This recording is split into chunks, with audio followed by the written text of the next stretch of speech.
Good evening, Manoj, Vijayan sir. We officially welcome you to RedTeam Security Summit 2020. And for all the audience, Mr. Manoj Vijayan sir is here to give a talk on secure architecture for industrial control system in critical infrastructure. So, welcome once again, sir, and the stage is all yours. Thank you. Good evening. I'm Manoj. I'll be presenting a topic on industrial control system. Basically, it's about how to secure the industrial control system. And I'll be explaining about secure architecture for industrial control systems in critical infrastructures. I should be thankful to Almighty and RedTeam for giving me this opportunity to take part in this conference. And it just go on like this. I believe my screen is viewable. Yes, sir. We can see your screen and we can also see you. We can hear you as well, sir. All right. So let me start. So it's a hot topic these days, how to secure our industry control systems in critical infrastructures. Also, there is another topic which is going really wild, which is about Internet of Things. And this industrial control system also can be considered as a part of the Internet of Things, because most of the control systems in the world are just getting connected to the internet nowadays. Let me give a brief introduction of myself. I am Manoj Vijayan. I'm working as control system engineer for ADNOC Offshore in Abu Dhabi, UAE. I hold a master's degree in information and network security. Also, bachelor degree in electronics and instrumentation engineering. Let's begin.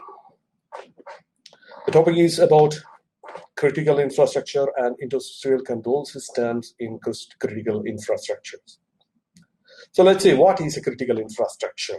The European Commission defines an infrastructure as critical when it is so vital that, if disrupted or destroyed, would have a serious impact on the health, safety, security, or economic well-being of the citizens, or the effective functioning of a government. That means a kind of infrastructure, just like a nuclear facility or oil and gas facility, power plant, water production, water treatment plant, if their function is disrupted or if it is destroyed, it can have serious impact on the health, safety, security, and the well-being of the citizens. Or it can even affect the functioning of the government. A typical example is a nuclear facility. Let's say that we have come across several incidents related to nuclear leak throughout the last 2-3 decades. One of it was the Chernobyl incident. The whole city has to be evacuated and thousands were affected due to that incident. So that was not an intentional destructive act by somebody, but it happened during a testing. And what is an industrial control system? Industrial control system is it's a general term that are often used to symbolize several types of control systems associated with instrumentation that are used in industrial production facilities. Typical examples are distributed control systems, safety instrumented systems, or otherwise called emergency shutdown system. There are burner management systems, SCADA systems, small programmable logic controllers. These are the typical examples of industrial control system used in infrastructure. This is a typical architecture of a distributed control system. We can see the basic element of these are having the field sensors and field final control elements, and then it goes into some controllers that are capable of receiving the input signals from these devices, and they perform a function of giving an output to a particular final control element. It can be a valve, it can be a pump, and devices final control elements like that. And these actions are performed by these control system based on the program that is coded within these systems. So basically, a distributed control system will contain these components that I have mentioned. So why I decided to take the distributed control system, because this is a control system which is the main, one of the most prominent, and it's the main control system that are employed in nuclear or any such critical infrastructures. People used to know ICS or industry control system as SCADA in general, but SCADA is a different part. It is a different orientation of the industrial control system, and it is only one type of control system, but it is commonly known as SCADA system or security for SCADA system. These are the common terms that we come across. But I want to stress on the DCS because this is one of the most important systems that performs a vital function in the operation of critical infrastructure facilities. So these, if you look at the architecture, we can see at the bottom, there are final control elements and sensors in the bottom network that communicate with the planned automation network, and it connects to a controller, which is a DCS process control unit. This controller is capable of receiving signals from the sensors and transmitter, and it is capable of giving output signals to control final control elements like valves, motors, etc. So let's see if an operator who is monitoring the plant, which is at the upper layer of this architecture, you can see on the top, there is HMI clients, which is mentioned. These are operator stations. These operator stations communicate to the field devices through these controllers and the intermediate servers or intermediate network in between. So once an operator gives a command to start a motor or open a valve, that serves a critical function from the graphic page. Usually it is called human-machine interface. These graphics in the DCS are called human-machine interface. When they give a command for starting a pump, the command travels all the way through the operation network into the control network and into the controllers, and the controller will take an action based on the program that is written there. That means if the operator is clicked on for pump XYZ, I'm just giving a name like that, the controller will identify that this is the input I am receiving. So what is the output I should give? That is coded in the program. And that program decides which pump should operate. If the operator is giving a command for pump 101, it will start that pump. If he is giving a command to start pump 102 or stop 101, the controller will take action. These controllers are capable of subsystem communication. For example, we have other systems like a SCADA system or a PLC or a RTU. These controllers are capable of communicating with the PLCs or RTU through subsystem communication. This subsystem communication can be Modbus, it can be Profibus, or any such industrial protocols. So let's see what are the main components of a distributed control system. It is very important to know the components of the distributed control system to implement the cybersecurity on these devices. So first one, the top layer comes the operator workstations, where the operator is performing an action to operate the plant. The second one, engineering workstation. This is a workstation where all the codings related to the graphics or the server configurations or the control logic programs are all done from the second one, which is the engineer workstation. Then we have the data highways, which is the blue one represented on the top, which is the operation network, and the pink one, which is the control network. Then we have the process control unit, which is looking like a box here, represented below the control network. which is a controller which is having the programs basically being programmed using the engineering workstations that I have mentioned in item number 2. Then there are communication interfaces. These communication interfaces are required to interface our human-machine interfaces like the operator stations or the servers or even the control network with the process control unit. Then there are so many associated servers in the control system like database servers, application servers, connectivity servers, and there are historian servers that are meant for storing the events and alarms and process parameters. Also, there are alarm management servers. There are subsystem interfaces and field bus communications. So this is, in general, the main architecture of a distributed control system. And just coming into the design concept of control systems in critical infrastructures. In critical infrastructure, a layered approach is followed for implementing control system at different layers. It's not just about the security part I'm talking about, it is about control systems at different layers.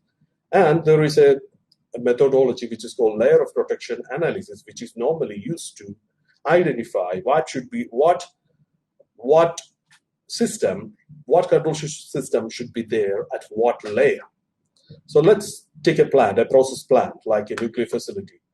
It will have a design that is done for the nuclear facility for it to be safe by itself. The plant is designed to carry out certain functions in its own manner without causing much abnormalities. So if the plant is designed to take over at its own, then we don't need a control system. So if there are parameters of the plant that are going outside the limit, then we need a control system to either give an alarm or to control the process parameter or to give an indication to the operator on what what function it is happening inside the plant, to know what function it is happening inside the plant.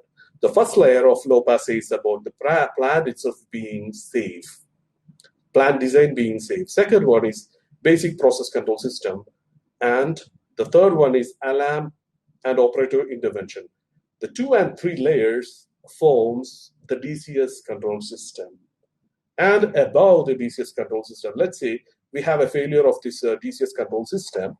So there can be abnormalities that could be happening inside the plant when the control system goes out of control or our control system is attacked and it is compromised. It is not capable of doing its right function. Such cases, what would happen? It can result in disaster if our distributed control system is attacked or if it is compromised. So we have another layer of independent system, which is safety instrumented system, that monitor the plant on top of this distributed control system. So that is another layer of protection. Likewise, several layers of approach is followed in the layer of protection analysis to design control system in critical infrastructure. I just gave this idea to know how many layers could be there of control systems could be there in critical infrastructure. Some of them are DCS that forms level 2 and 3, and the fourth one is safety instrumented system, which can be emergency shutdown system or better management systems. The fifth one is a mechanical protection for the plant. Let's say these 2 systems are compromised, then we have a mechanical protection system. And 5 and 6, basically 5 and 6 are both mechanical protection system. And 7th one is the fire and gas system. This is also an automated control system that plays an important role in critical infrastructure. Let's say when all the layers 1 to 6 are compromised, which are part of our protection layers, then we have the mitigation layer of control system, that is a fire and gas system, that automatically detects for any leakage of gas or fire within the facility and would give an alarm, or even it can give a shutdown command to the control system if it is available. In normal cases, if there is a fire, the system can give a command to the control system to shut down the plant for safe operation. When everything goes out of control, the next layer is emergency response and community emergency response. These are the other layers which are part of the mitigation layers also. Let me just move into the next part, which is the industrial control system itself. And when we speak about the industrial control system, it's not just IT elements there. There is a big difference between the industrial control system components and the corporate IT components.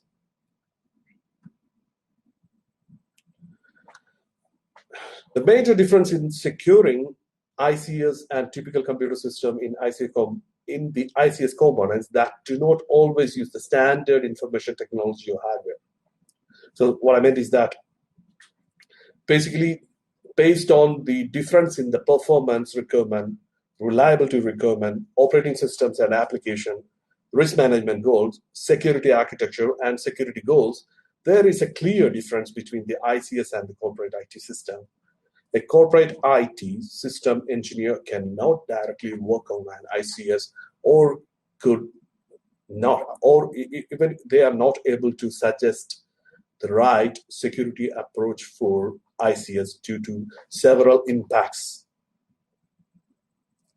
We know that in security, some of the concepts of security are to ensure confidentiality, integrity, and the availability of the data or the asset.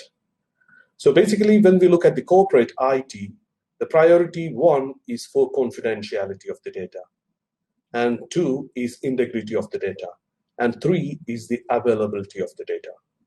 But when we compare these priorities at industry control system, the priority 1 goes to the availability or the reliability of the system rather than the confidentiality.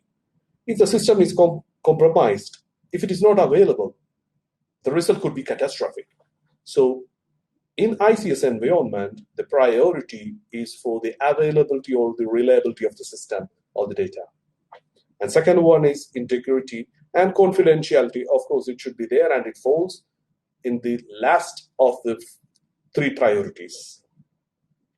If we look at an example of an industrial network and an example of a commercial network, we can see that a commercial network will have a wide area network, then it will have a site backbone, and the local subnetworks like a LAN.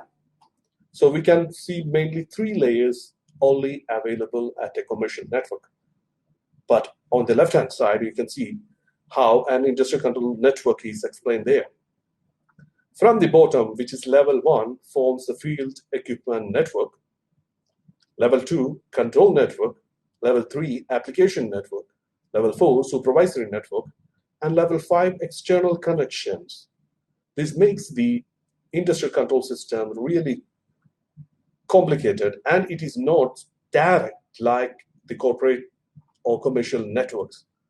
And the security implementation would be a challenge because ICS use proprietary communication protocols, and ICS is not designed to cater the normal man life of handling emails or other common functions that we perform in a corporate environment. Let's see another comparison on the risk of ICS versus the corporate IT systems. So what if it is compromised? If the corporate IT system is compromised, it is not going to be life-threatening. But in an industry control system or OT, if it is compromised, it is going to risk life of people. Availability and reliability. Important thing is that the downtime is acceptable. We can have a mail server down for a single day, but it is not acceptable in an industrial environment because that control system would be responsible for ensuring the safety of the people or the plant or the equipment or even the environment. Architecture and traffic type. In corporate, architecture is straightforward and it is meant for business network, business activities, and Mainly voice, video, and data will be over that network. Whereas on the OT side, operation technology, it is another name that is used for industry control system technology these days. For corporate, it is IT, and we say for industry control system as OT. Here, we are dealing about even drives, industrial embedded hardware and software control, safety, motion, stand, synchronization. A lot of things are there related to the architecture and the traffic type.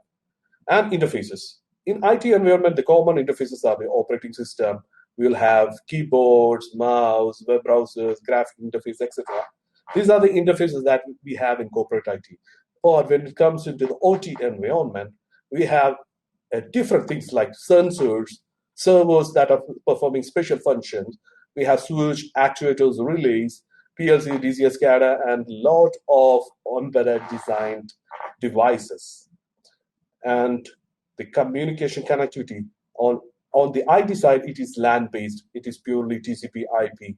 But on OT side, this could be proprietary protocols, industrial communication protocols that are used at the OT side.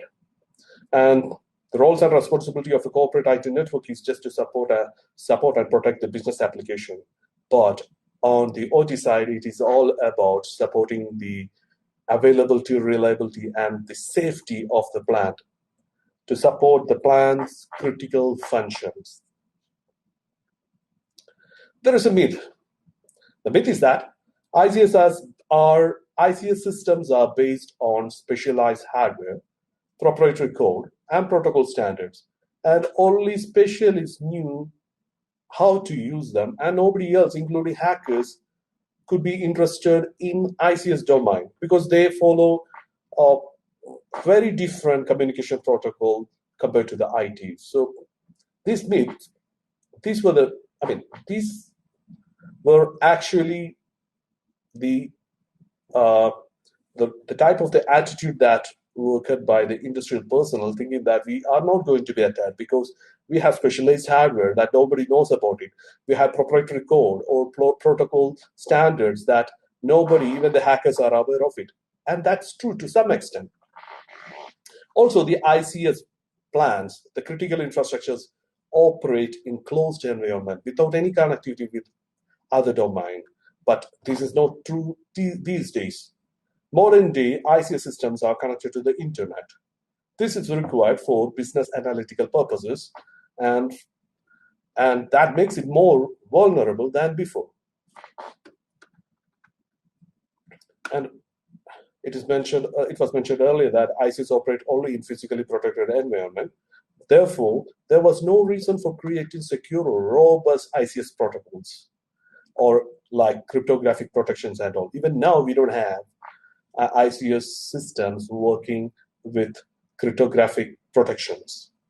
So these were the past days of ICS security posture. People were thinking that it is secure by itself, which is a myth.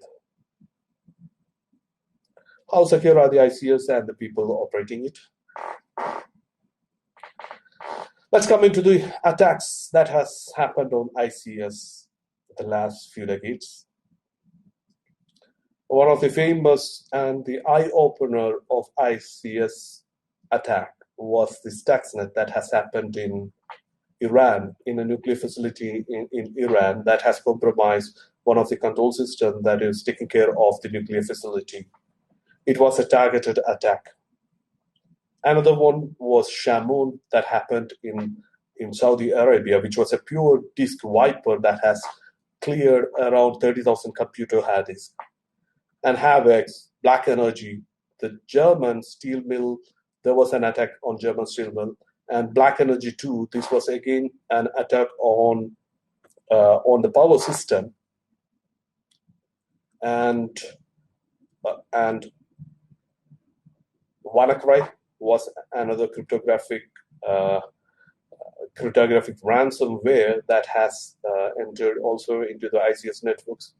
In destroyers, this is again like the Black Energy 1 and 2 that has happened on Ukraine's power plants. A recent one, which is Triton or Trisis, which is a malware, which was a targeted malware created against Triconex system. Triconex is a system that is mainly used for emergency shutdown purpose in the safety instrumented era. The first of it, Stuxnet. Stuxnet was a targeted attack on the Siemens system.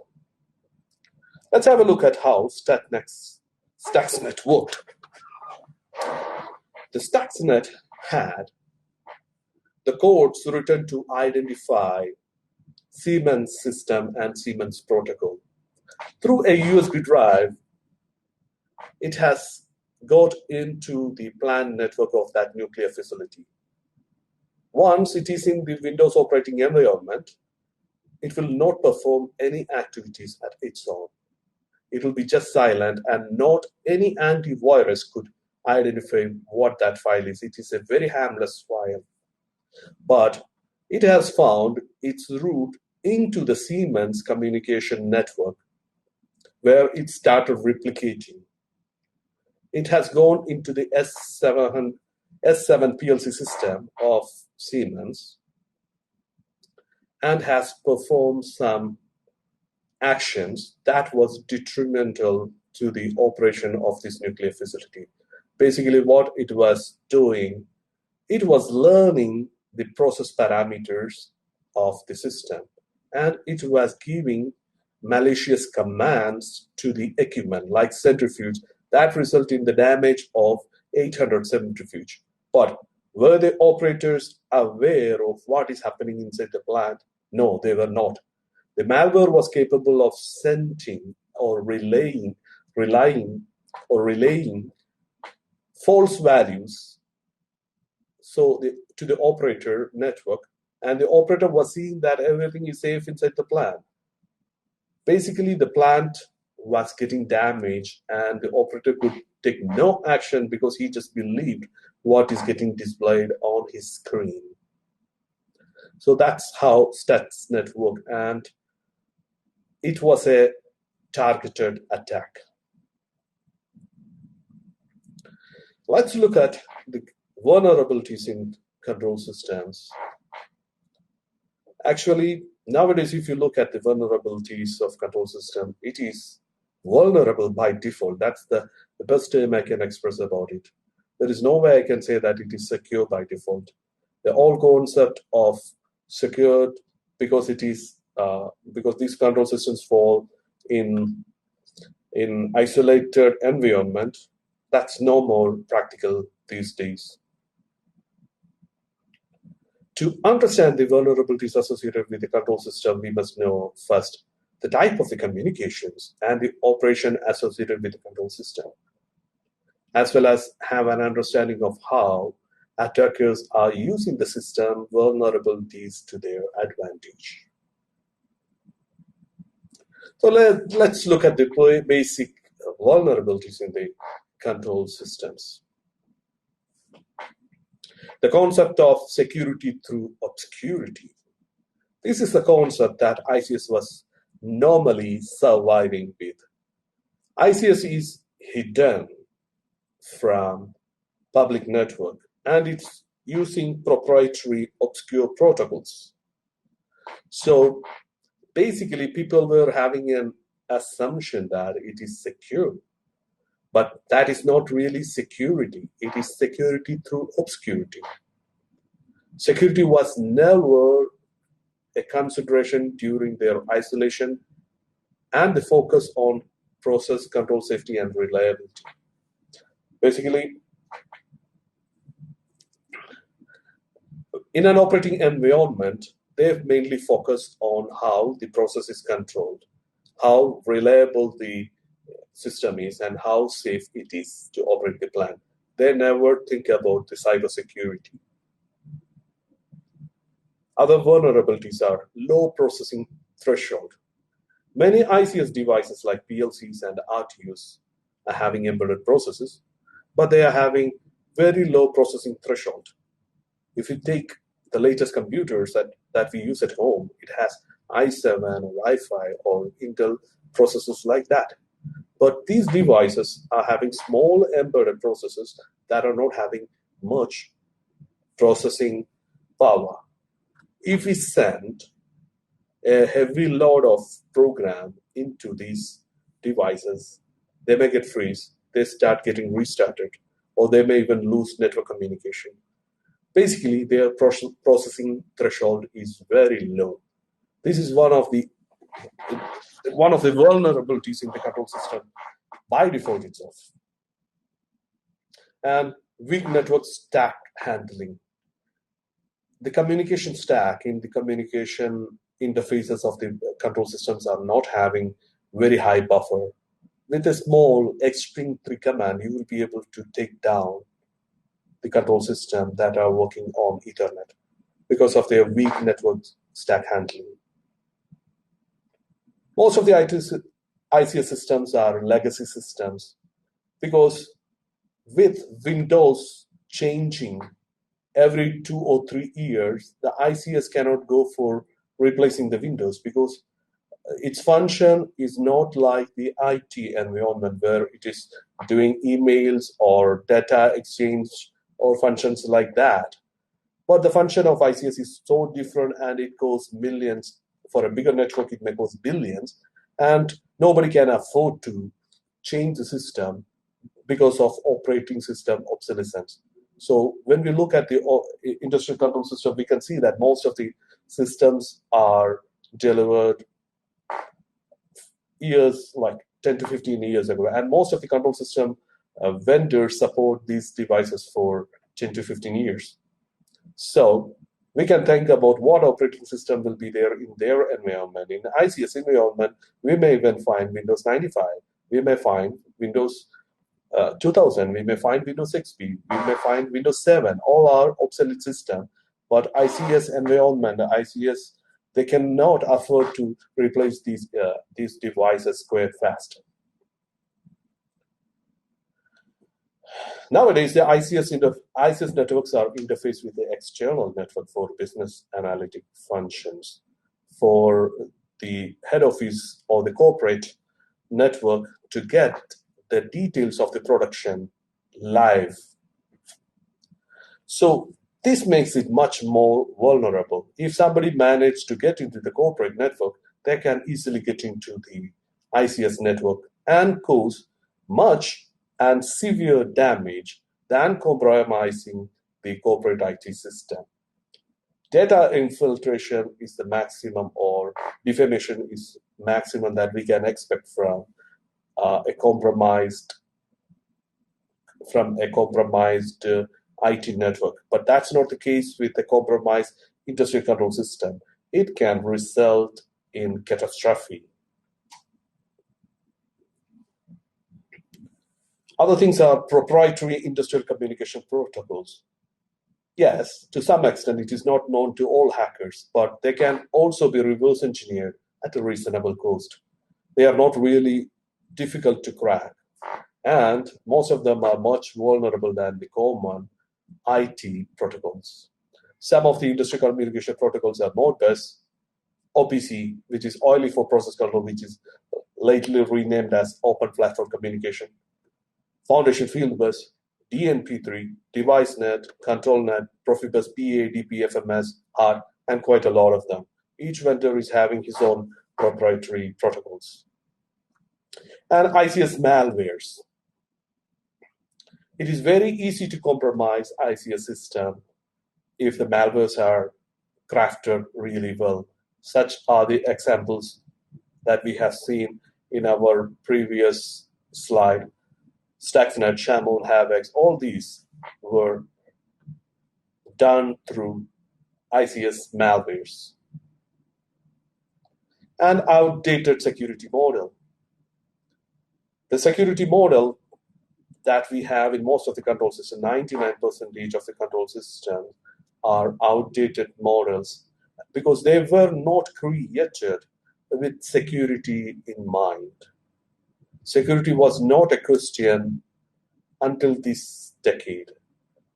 But most of the control systems are now trying to implement security features within itself so that it can protect from attacks in the coming days. Challenges in implementing the security management system in ICS in comparison with the corporate IT. Some of the basic challenges on the endpoint protection is like antivirus. Antivirus are not created with ICS in mind, and it is quite possible that the antivirus solution can even delete unknown files because the antivirus creators do not know what is ICS and what is critical for them.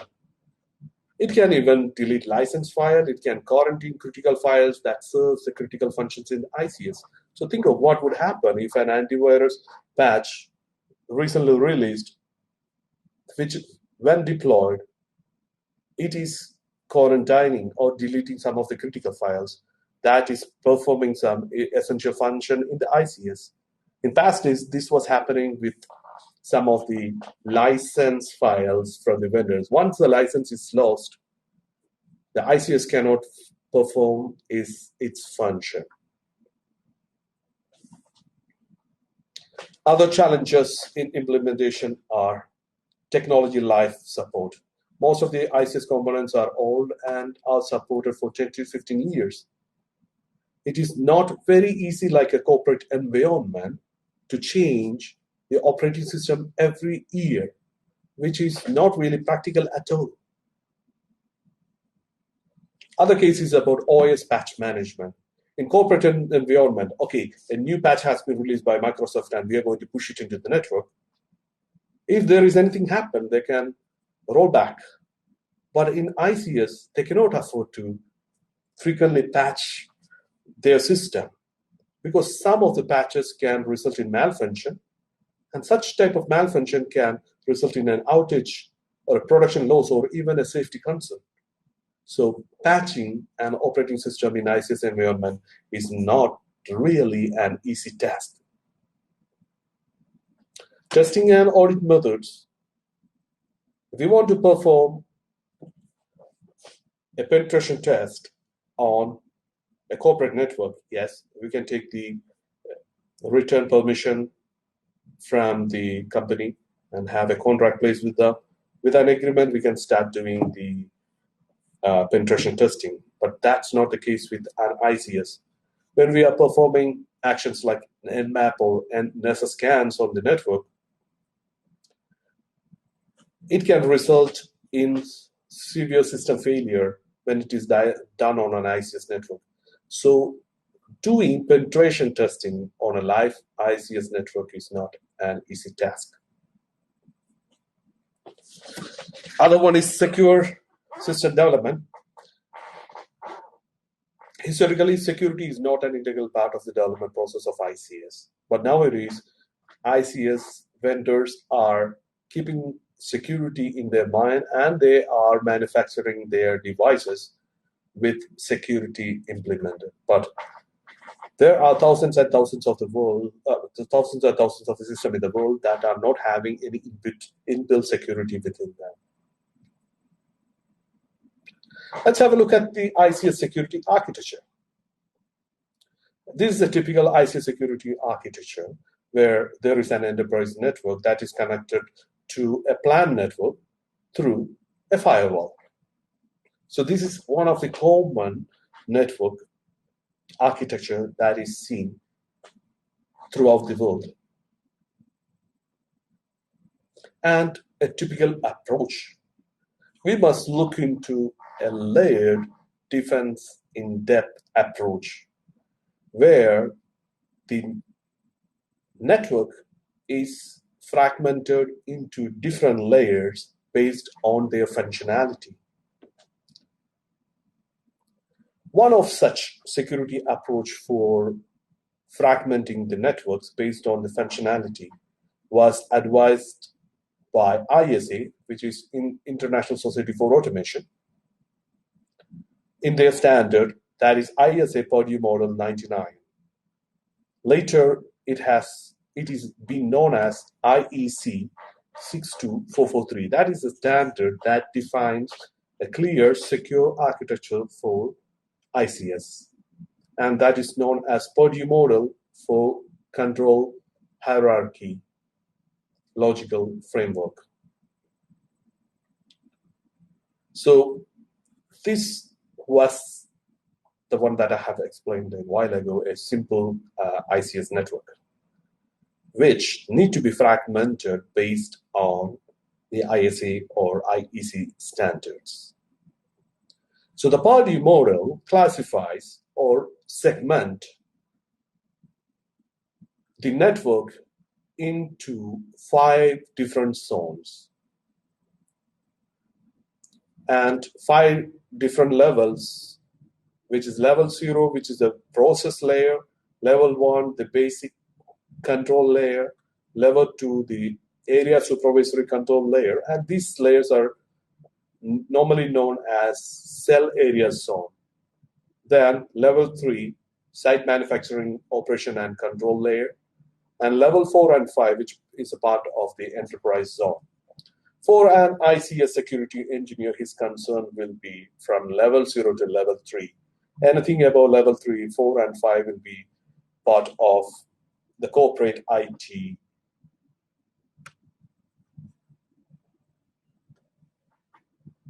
A typical architecture of an DCS that I have mentioned earlier, it has sensors and transmitters and the planned automation network in the bottom layer. Then we have the control network, operation network, and below in the operation network we have the servers and client machines lying. And this is broken into 3 layers. I will come to them soon.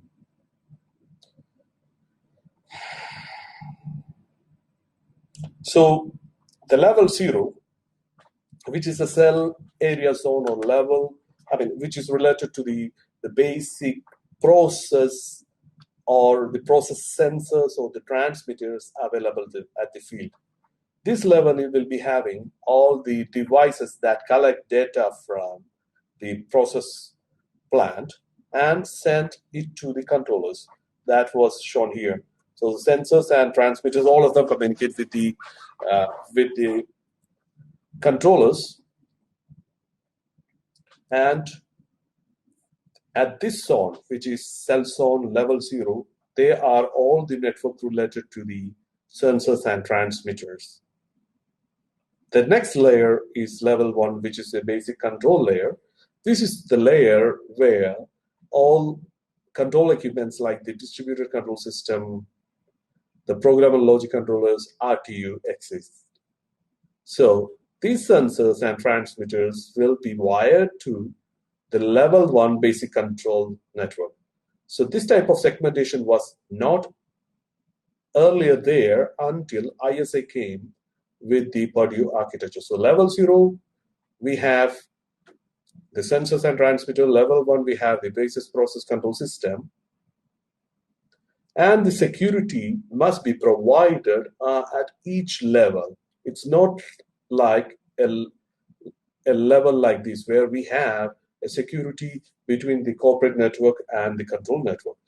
The security shall be provided in each layer.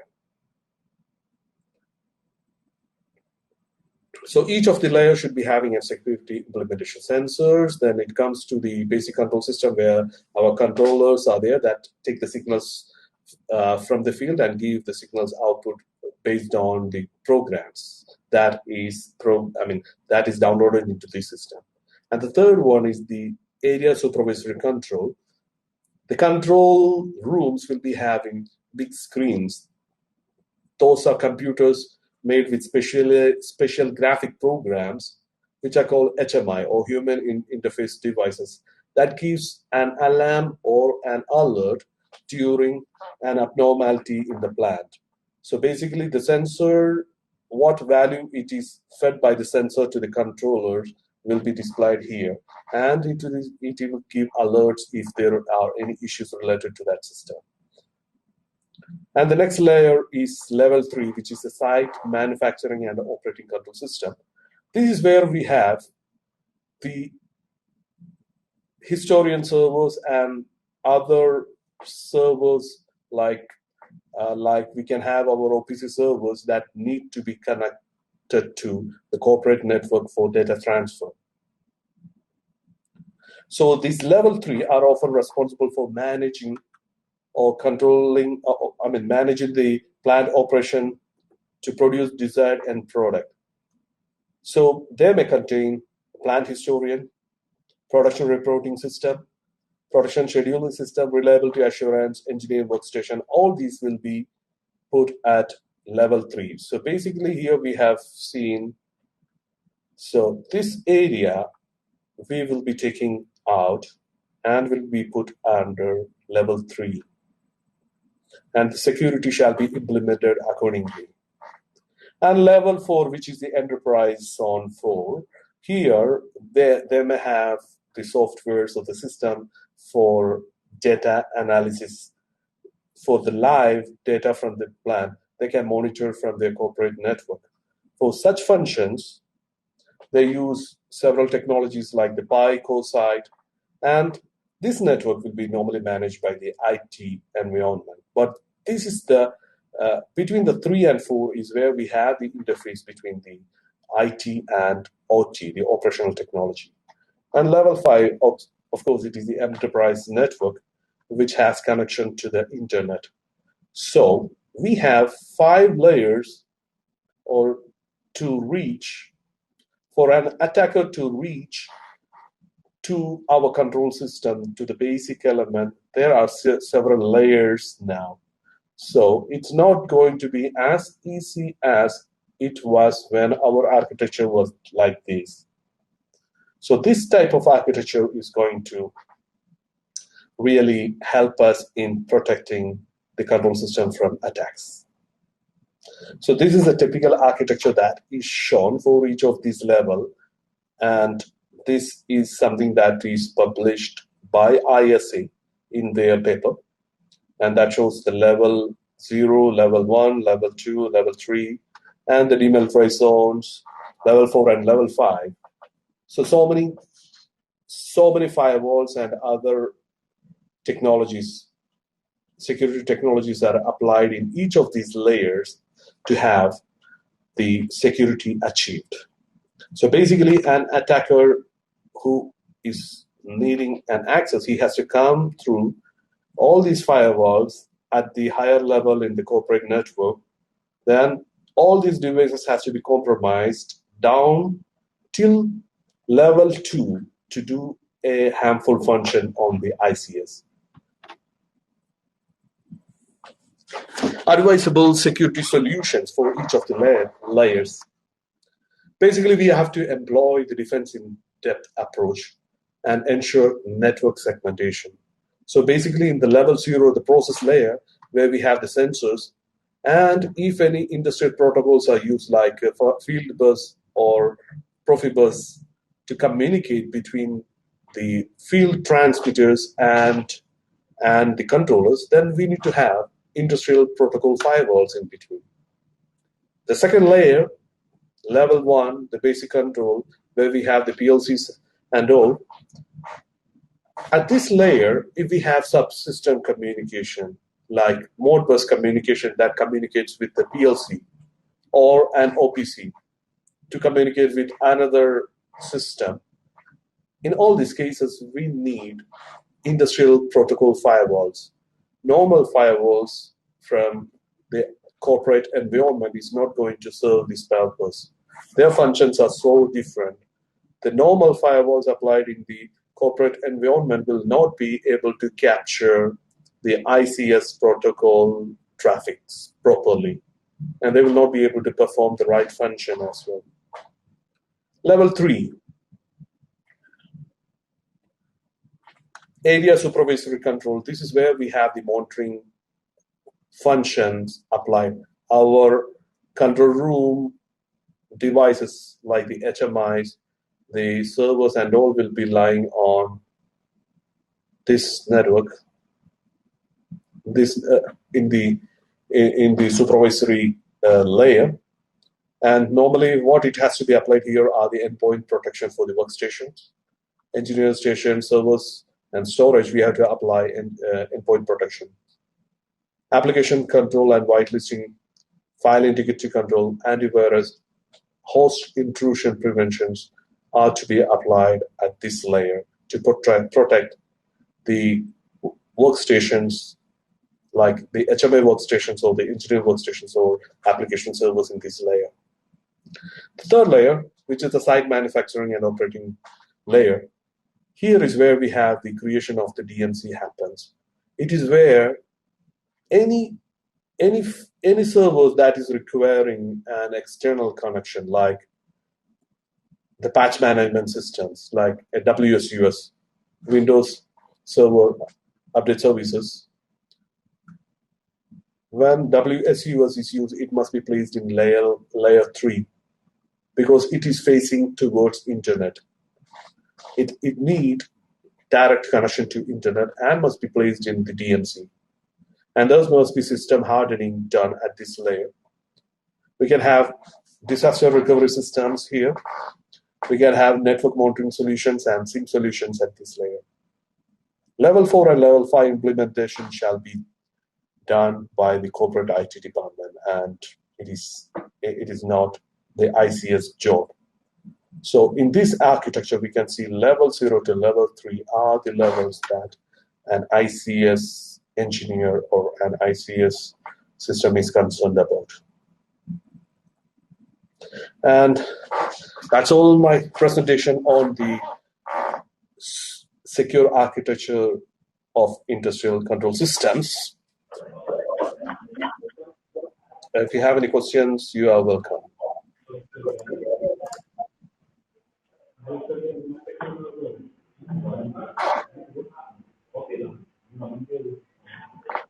Hi guys, if you have any questions to the speaker, you can just pop them up on the right hand side. There is a session where you can raise your questions on the question and answer session. So I see there is a question popping up. So is there any commercial solutions available for lower levels protection? For example, Cisco, like. Yeah, Cisco is coming up with a firewall solution for industrial control systems. We are using Cisco, but not at the lower layers like layer 1. Not like at layers like level 0 or layer 1. They are normally used at layers from 2 and so layer 1, there are some disturbance happening. Sorry. So if you ask about Cisco used in layer 1 or layer 0, Cisco is not capable of doing it because layer 0 and layer 1 would normally be having proprietary protocols by the vendors. But Cisco is doing a good job. They are coming up with some solutions. But so far, we are using manufacturers like, firewalls from manufacturers like Tofino, that is from Belgium. It has. Okay, the next question is from Hitesh. If PLC devices are getting updates, isn't there a risk of supply chain poisoning as happening in the solar eye? Sorry, I'm not able to read it. In solar eye, fire eye, recent attack. Okay, it would be catastrophic if critical systems are compromised. That is true. This is where we have to take a big measure at. Normally, we need to ensure that whenever the control system hardware is sent by the vendors to the site, we should take utmost care that it is not going through an unsafe route. There must be enough protection done in such a way that somebody is not going to swap the hardware with a malicious firmware. So such malicious swapping can happen through the transit. Let's say somebody is sending a hardware from UK and it is coming to India. On the way, somebody can easily swap with a malicious hardware. That's highly possible, and handling the supply chain is, again, it's not very easy.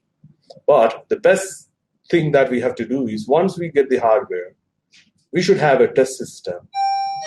Test it in that test system and see that it is having its function performed very well. Other question is about firmware updates tested before applying. Definitely. Normally, we don't recommend to do the firmware upgrade at site. It is always better to get the firmware upgrade done by the OEM, and OEM is the original engineer and manufacturer, the vendor itself. And we should have a service level agreement between the OEM and the company to do such functions of maintenance support, like upgrading firmware. A new firmware is released. Don't do it at our own at site, because we cannot ensure what firmware you are downloading from internet. This could be a fabricated, compromised firmware which you are downloading from the internet, and you would be downloading into the PLC at site, which is a wrong thing. Try to have a service level agreement with the control system manufacturer and get your firmwares done by them, and get this device delivered directly to us without any intermediate party in between. Did that help you, sir? As mentioned, most of the ISO systems are having outdated software, as updates are not always possible. In this case, to get more up-to-date security is not easy. I'm not able to read the last one. Up-to-date security is not easy, and outdated security will again have impact. Yes. One of the biggest challenge in ensuring the updates in the technical system is because of a lot of updates being released by Microsoft these days. And it is not really recommended to perform direct downloading of these updates into the control systems, because they may perform some unwanted actions. Like in some of the recent updates that has come from Windows 10 was continuously restarting the PCs, but that is not really affordable in an ICS environment. We may get into trouble by shutting down the plan by simply pushing the updates. The best method to do is to have a service level agreement with the control system manufacturer and get the update from them after it is tested. Maybe you will not be able to frequently do the updates because the manufacturer will not recommend to push all the updates. He will select a few that has been tested and proven and will send to us. I mean, that means the end user. So that is how we have to manage the patch. To manage the patch, we should have a service level agreement with the control system manufacturer, and the update shall be sent by them after testing it properly, because that will give a wonderful way of finding out the faults in the updates. What is the next question? Hi sir, thanks for the valuable session. Does the industries opt a proprietary security software for their plans? And what are the primary backup measures that industries place for a cyber attack?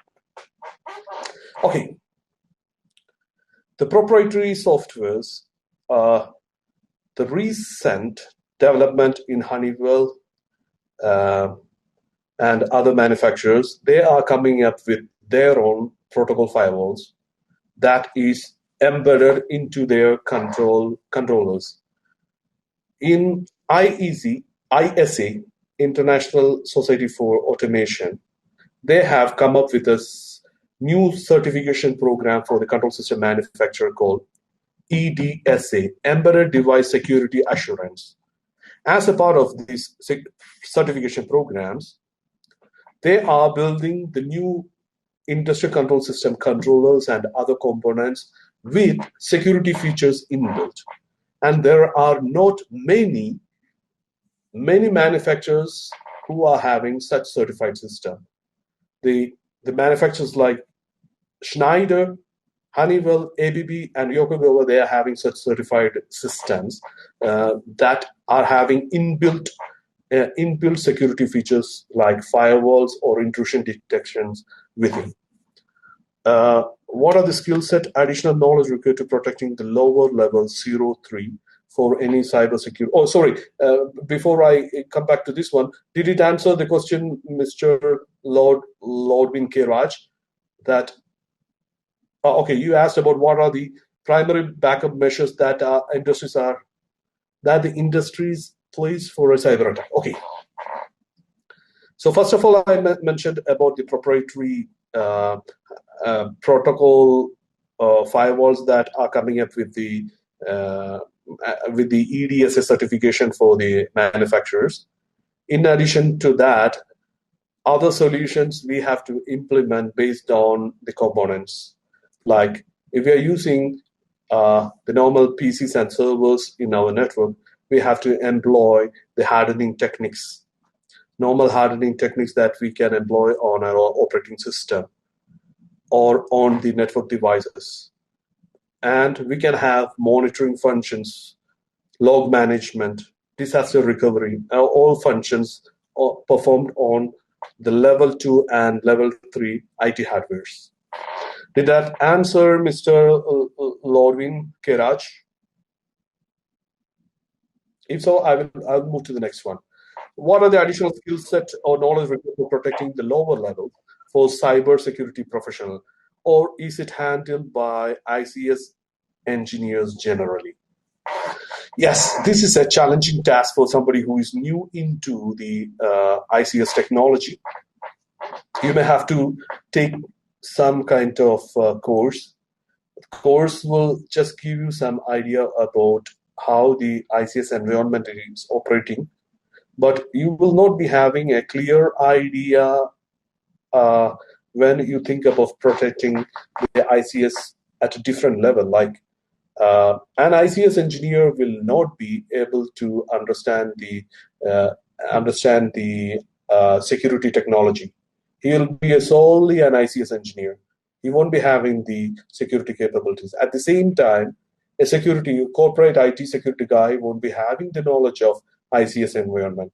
The best thing is that both departments should work hand in hand, and both should have certain level of understanding of the system on both sides. The IT guy should know the ICS environment. ICS guy should know about the corporate, the IT security also.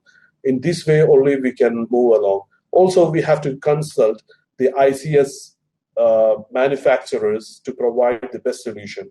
Always, ICS implementation shall be done only through the manufacturers, which gives the best assurance of the security that is implemented.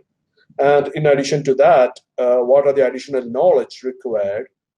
That is, you can take some courses. SANS or a lot of other companies are offering ICS courses. ISA is also offering ICS courses. There are courses for ICS security at different level. GICSP is one of them, which is offered by SANS. ICS security by ISA, there are 3 certifications that they are providing. This will help a normal corporate IT engineer to get to know about the ICS system. And there are several other courses related to security management in ICS. Some courses are there known as CADA, Security Manager. Some certificates are given by a lot of companies. There are a lot of ICS security consultants available in the market, who are giving courses on ICS also. Did that answer, Mr. Shihab? Thank you, Mr. Shihab. Any more questions, sir? Audience, you can go ahead with your questions, and if there is any more, we'll take 1 or 2 couple of minutes to answer. Otherwise, we'll wind it up. I think there are no questions left. One has popped up. What would be your advice or suggestions for a person who would like to focus his career on industry security? It depends on his background. Basically,